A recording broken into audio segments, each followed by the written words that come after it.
Ladies and gentlemen, MrCropper here. So, let's continue with critique of Stephen Hicks explaining postmodernism by Cuck philosophy. We were just at Heidegger. Heidegger, I'd have to refresh my memory, but nonsense. So let's see what he thinks of Heidegger. Throughout his entire philosophical career. But instead of going on about that, I'll just leave the notes that people gave me in the video description if you want some more in-depth explanations of where Hicks gets Heidegger wrong. Instead, I'll mention another general flaw that became very apparent with this chapter. Imagine if, for example, a Marxist wrote a book called Explaining Christianity. So he didn't say anything about Heidegger, he just said something about comments in the section. He'll leave those, okay? They wrote about how all branches of Christianity are merely forms of the structure of human society, superstructure, everything not to do with production in society, like education, family, religion, politics, media. Everything not to do with production, and the base is all things needed to produce: machines, factories, land, raw material, people's relations to production. So that's just a false way of viewing the world. If you view the world as economic, then there's going to be things that are used to produce and everything else. And that's a big, everything not to do with production in society is the superstructure. And the base is all things needed for production. Now, if that's your way of looking at philosophy, it's a disaster. If that's just an economic exercise, fine. The superstructure maintains and legitimates the base. Legitimates. Now I know that that's trouble. What do you mean legitimates? The base doesn't mean need to be legitimated. Oh, okay. Shapes the superstructure. The base, machines, factories, land, raw material, and people's relation to production shapes the superstructure.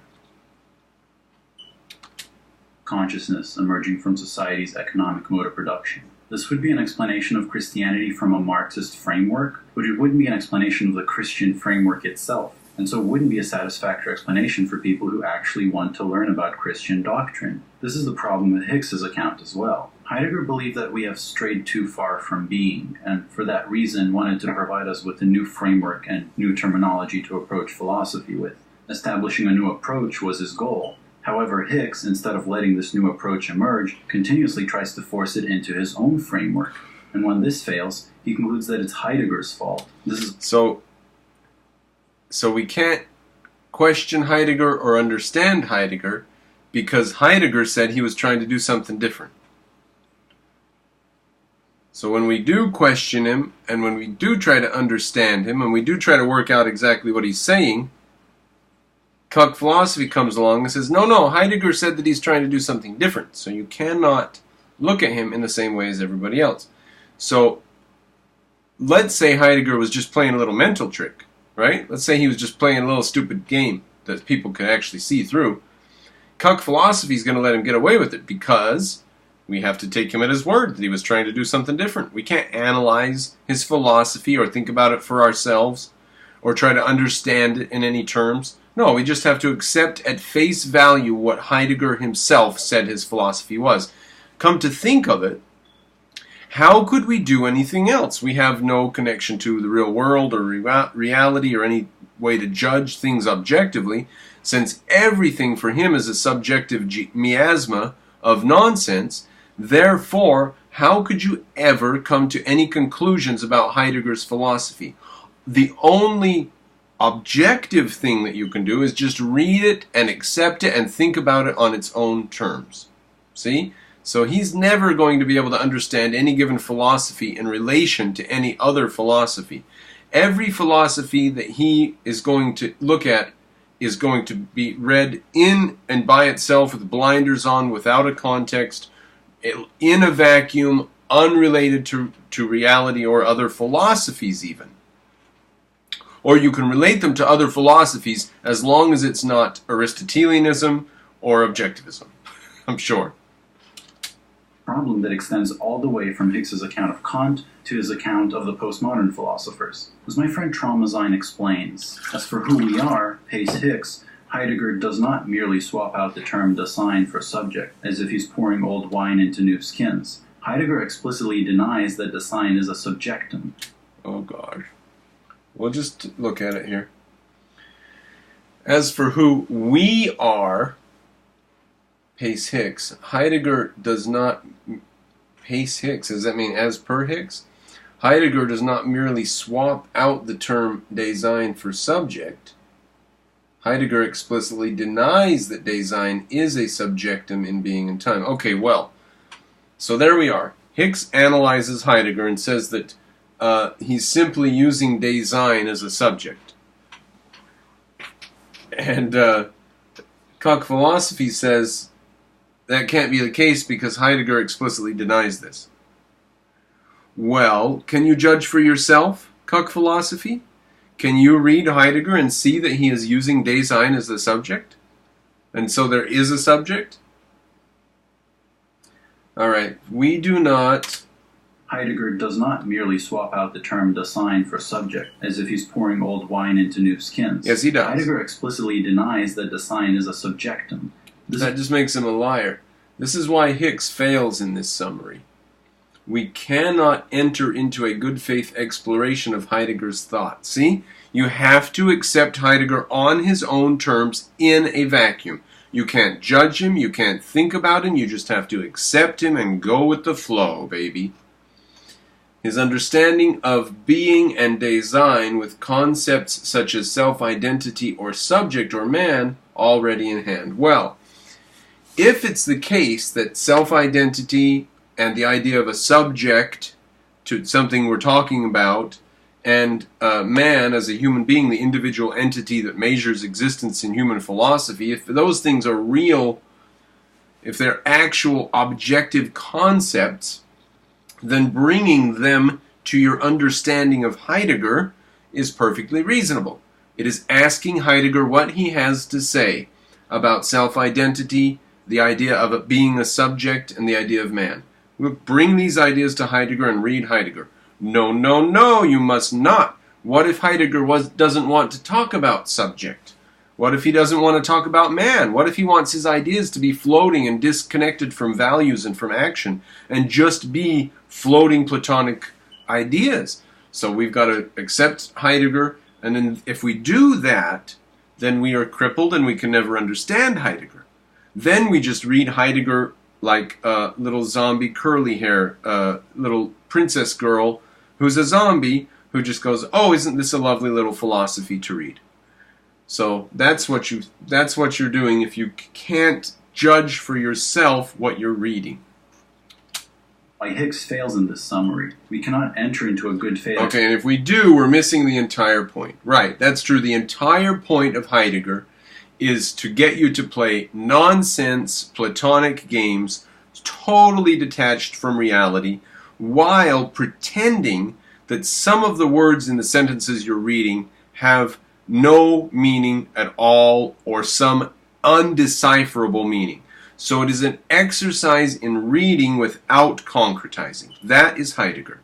And if you do try to concretize and understand what Heidegger means at each step and give examples of what he would mean when he says something, then you're missing the point of Heidegger. Yes, you are, ladies and gentlemen. So Cuck philosophy at least gets that much. Of Heidegger's thought, his understanding of being and Dasein, with concepts such as self-identity or subject or man, all. Because the point of Heidegger wasn't to lay himself bare and to show that he was doing a bunch of nonsense. The point of Heidegger was to play around with these ideas as though they are some sort of toys or something. When in fact philosophy is more akin to radiation, or uranium that is, or plutonium, than a toy. And so when they play with it in this bizarre way, they end up doing very dangerous things.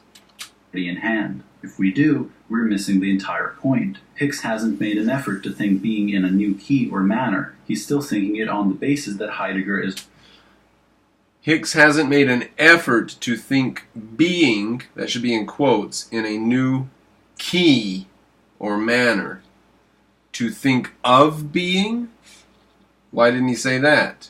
To think being in a new key. What does it mean to think in a key? What would that mean? See, you're just making up words, dude. That is not a reasonable way to do philosophy. If you go around just making up words and saying this word means something different than anything everybody can ever design of it, if you go around doing that, you're going to sound like an idiot. You're going to sound like Heidegger.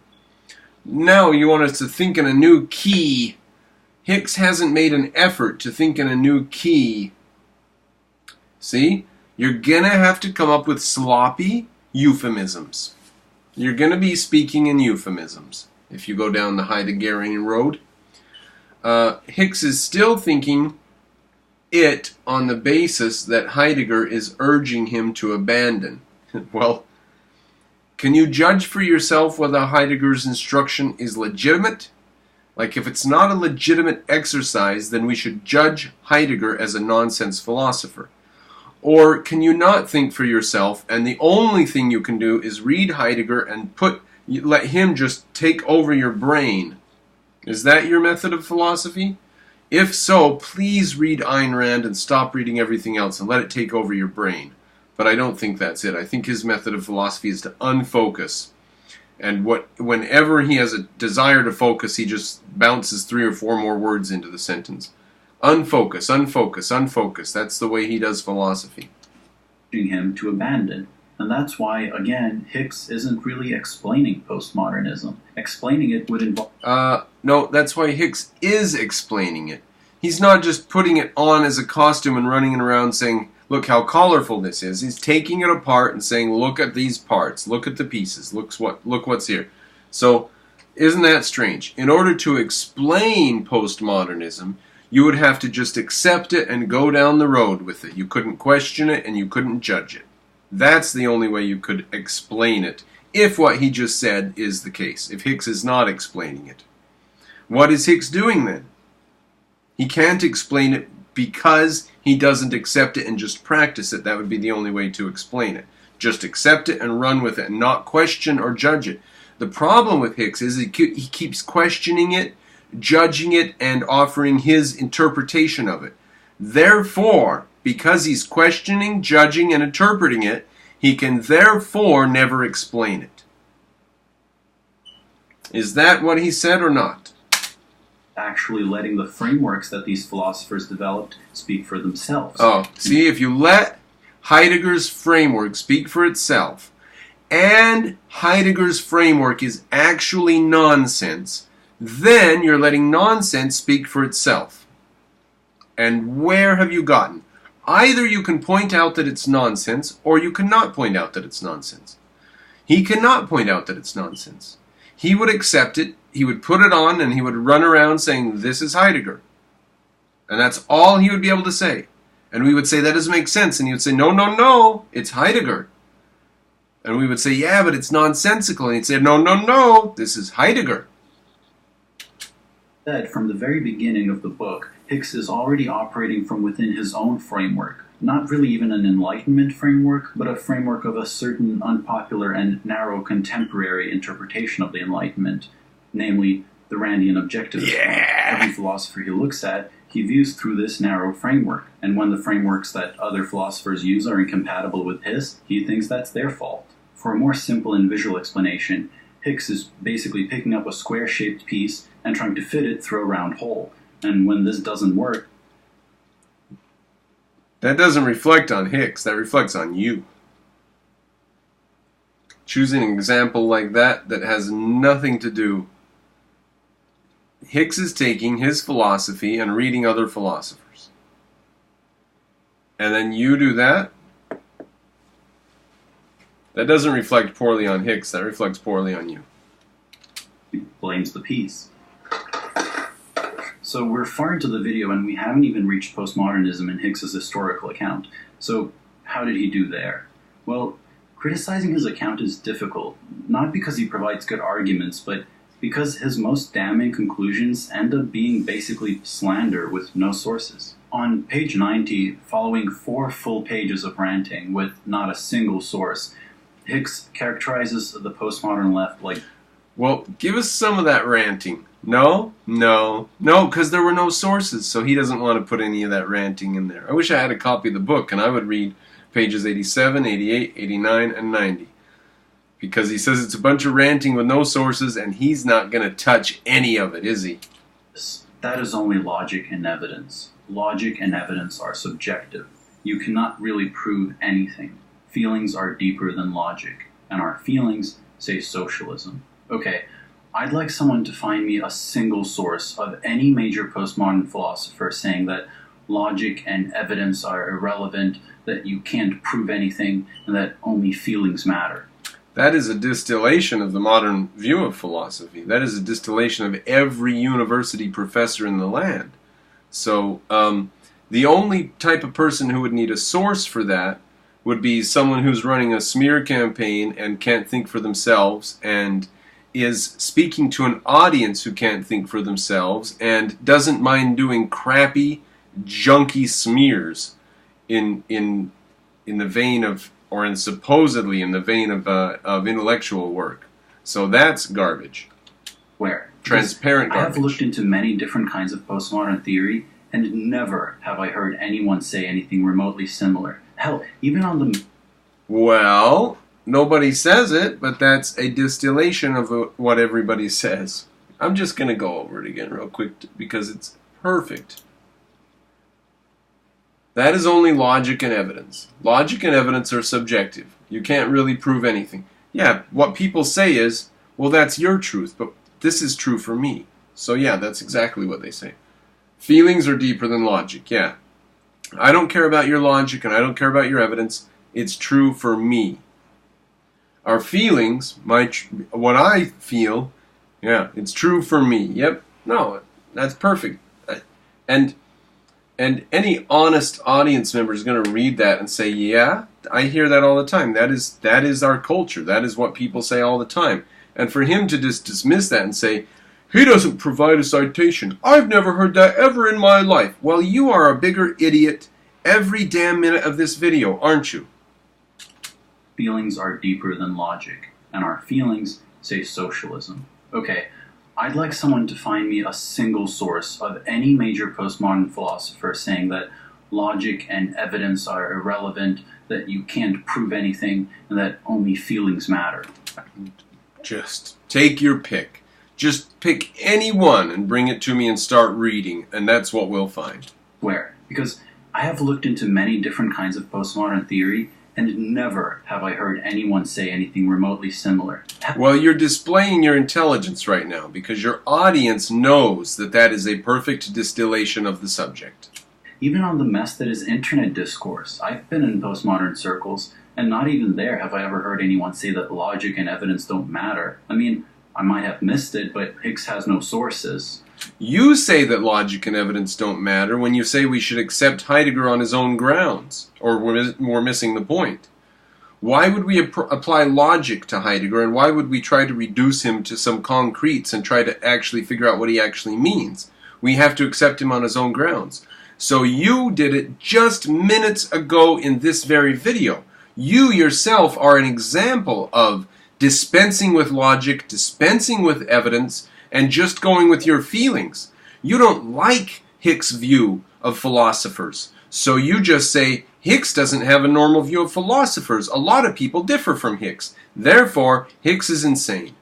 That's not a very substantive way to answer him. So you are not upholding the paradigm of logic and evidence that you say here.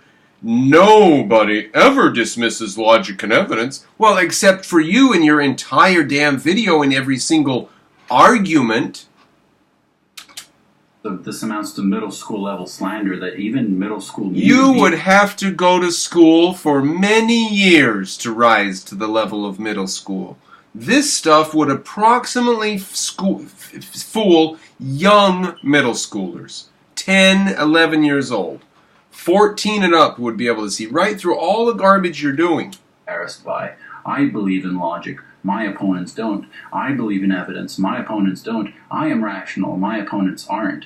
How did people think that this is a worthwhile critique? The Dunning-Kruger effect is accelerating here so drastically that I don't even know how much more I can take. Same on page 184. He lists 5 contradictions that postmodern philosophers supposedly believe in. Do postmodern philosophers believe in these things? On the one hand, all truth is relative, right? What's true for you may not be true for me, and and I have my own personal truth, right? And different cultures have their own personal truths, right? We can't impose our truth on other cultures, right? Even their science and stuff. Okay, so on the one hand, all truth is relative. True, so they do say that. On the other hand, postmodernism tells it like it really is. Yeah, everybody else is Nazis, and we've got to destroy them and kill them and send Antifa after them. Yeah.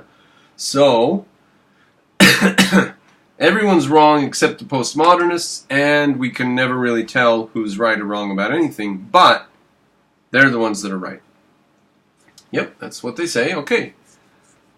So that the first one's perfect, yeah. Number 2, on the one hand, all cultures are equally deserving of respect. Yeah, multicultural. We can't judge any culture. Even cultures who do things like sacrifice people. We can't judge them. Cultures that lock women, beat women and children, can't judge them. All cultures are equal, true. On the other hand, Western culture is uniquely destructive and bad. Right. All the other cultures are fine.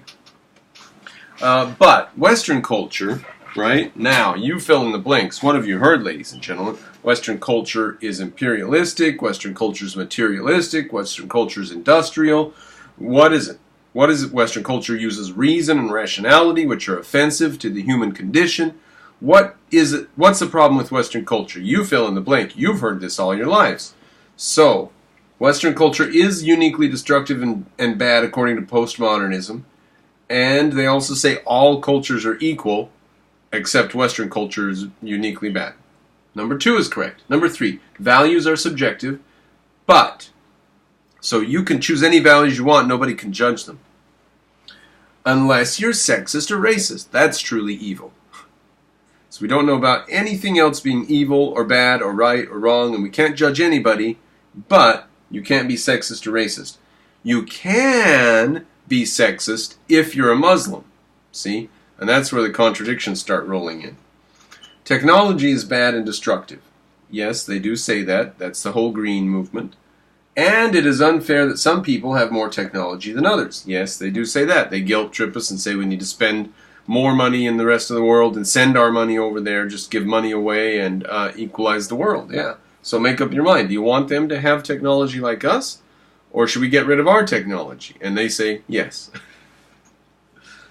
Tolerance is good and dominance is bad. Right? Tolerate everybody. No war. Let's all just get along. Open borders. Yeah. But when postmodernists come to power, political correctness follows, right? So then they're not tolerant at all. Then they stop tolerating and they dominate. Yeah, so that's true. All right, so all these are really, really good and very well distilled. Good job, Hicks. That is an excellent distillation. Every point there is perfect. I've never heard a single major postmodern philosopher argue for any of these contradictions. He's never heard any a single major postmodern philosopher argue for any of these. Well, are they a good distillation of culture? Has Hicks pointed out some real things going on in our culture? Or you just haven't ever heard of these coming from academia? Because I've heard these coming from academia. Boy, oh boy, have I heard these coming from academia. Does he mean he hasn't heard this exact sentence? Here's what I bet would happen. If we gave him an example of these, a concrete example of where values are subjective but sexism and racism are actually evil. If we showed him an example, well, look here. Here's a postmodernism saying that you should punch a Nazi, right? He would not be able to think of that in the realm of philosophy as a contradiction. He would immediately just have to say, well, of course, why shouldn't you punch a Nazi? We had a war against the Nazis. Everyone wants to kill Nazis. We all know that. He wouldn't even be able to judge it in these terms if we gave him a concrete, would he? Because he can't connect a concrete to an abstract.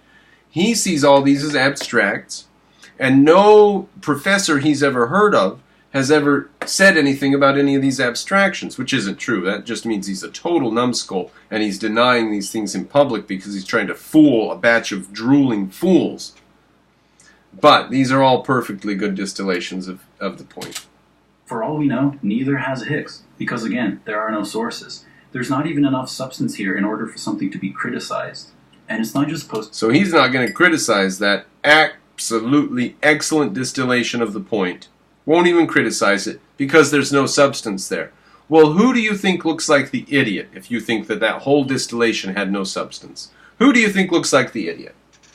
Modernism that he slanders against. Characterizing the environmental left on pages 153 to 155, he says that they went from believing that wealth is good to believing that wealth is bad. Characterizing... Yeah. Now, the way that happened, in the 50s and 60s, socialism was all about, we're going to have bigger, better factories, and these capitalists are going to have crap for factories, and our factories are going to be run by the proletariat, for the workers, for the good of the people, while their factories are going to be run for profit, and profit's evil.